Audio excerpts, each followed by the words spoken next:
In this lesson, we will talk about graphs of basic functions. We will talk about the concept of continuity. We will also take a look at the identity, squaring, and cubing functions, in addition to the square root and cube root functions. We will then talk about the absolute value function piecewise and the relation x equals y squared. Okay, let's start with continuity. So at the heart of continuity, here in this definition, we see that just as a very informal definition, a function is continuous over an interval of its domain if its hand-drawn graph over that interval can be sketched without lifting the pencil from the paper. Okay, let's look at an example. So here, this is a continuous function. We are asked to describe the intervals of continuity. So as we go left to right, we see that we can draw the entire graph without lifting up our pencil. Therefore, the graph is continuous over its entire domain, negative infinity, infinity. Okay, in the next example, we see that this graph is continuous from negative infinity on up to x is 3, and then we have to lift up our pencil to graph the rest.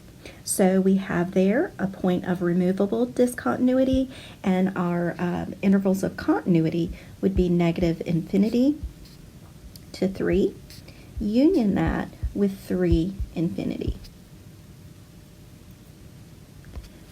Okay, so let's take a look at the very basic functions. So this will get us started on building a library of functions that we will be able to readily recognize on site. So the first is the identity function. Okay, it is given by the equation f of x equals x. The domain is all real numbers, and the range is also all real numbers. The function is continuous over its entire domain. You can see here a table of points. When we graph those points, we get a line that goes through the origin at a 45-degree angle.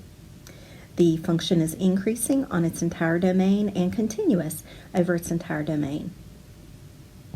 The next function that we're going to talk about is the squaring function, y equals x squared. So as we build a table of values, the graph here emerges. Okay, as you can see, that graph is continuous over its entire domain. Okay, the graph decreases from negative infinity to 0, and then it starts to increase from 0 to infinity. The domain is negative infinity to infinity. The range is 0, infinity, inclusive on that 0. Our entire graph is above the x-axis. Next, we have the cubing function, f of x equals x cubed. As we choose values in our domain, negative infinity to infinity, the following graph emerges. We notice that the range is also negative infinity to infinity, and the graph increases from left to right over its entire domain. Next, we will consider the square root function, f of x equals the square root of x. The domain is 0 to infinity because the value under the radical has to be non-negative.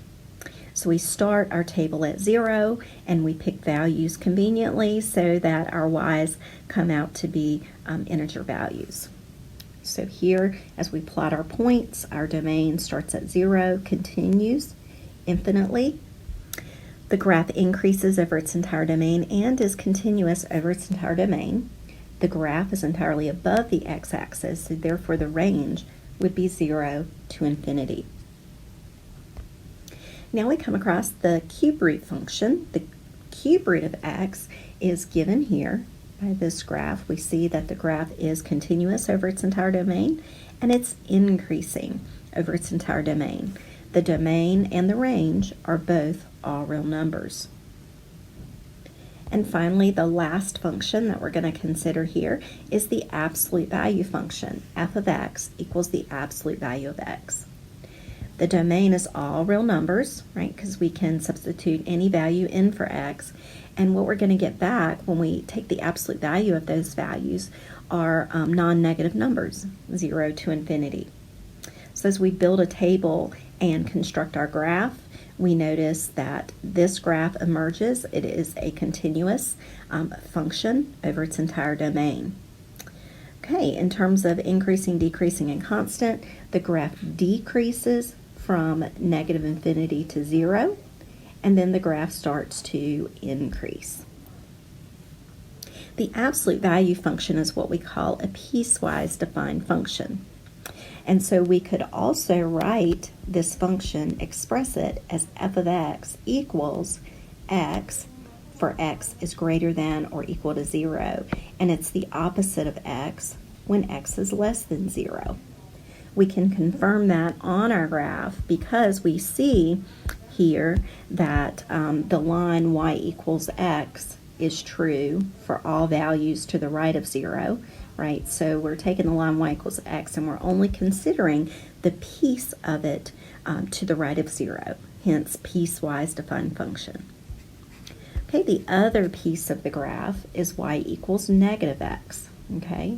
And so again, we are only going to consider the part of the graph to the left, this time of the y-axis, and we're not going to consider the other part of y equals x to the right of 0. So again, this is a piecewise defined function because it is defined in pieces. Okay, let's talk a little bit more about piecewise defined functions. We are going to graph these piecewise functions. So for the first one, you see that we have two lines, okay, and the lines, or the graph, I should say, breaks at 2, okay, and so let's go ahead then and get a graph started. Okay, and I'm just going to pencil in this 2, okay, because that's where I have a different graph on the left versus the right. So on the left, to the left of 2, I have the graph y equals negative 2x plus 5. So that's the line. I need a couple of points there to graph that line. So making a table here for negative 2x plus 5. I need to pick values less than or equal to 2. I'm going to start at 2, okay? And so I get 1. Then I will pick 0 because that's an easy point to have. And so I get 0, 5. Right? Plotting those points then, I will get 2, 1. Okay, and I'll also get the point, let's see, 0, 5. Right? So that's going to be up there. And so this is the graph then that emerges. So that's what my function looks like to the left of 2. To the right of 2, I have the line x plus 1, okay? So as I make a table for that,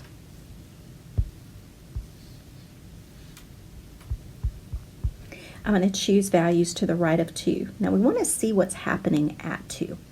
So if we plug in 2, right, into our function, we see that 2 and 1 is 3. And so here, at that point, at 2, 3, I'm going to have an open circle because my function is not defined there in that way. It's defined at 2 on the other piece of the function. I need one more point to determine the line, so let's just use 4. So 4 and 1 will make 5.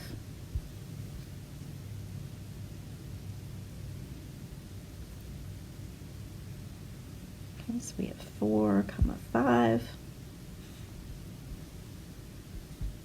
And so this is the graph that we get for our other piece. All right, let's consider the second example here. And so for this function, one piece of our function is a line, and the other piece of the function is a squaring function, quadratic, okay? And we see that our breakpoint here is 0. So let's get a graph started.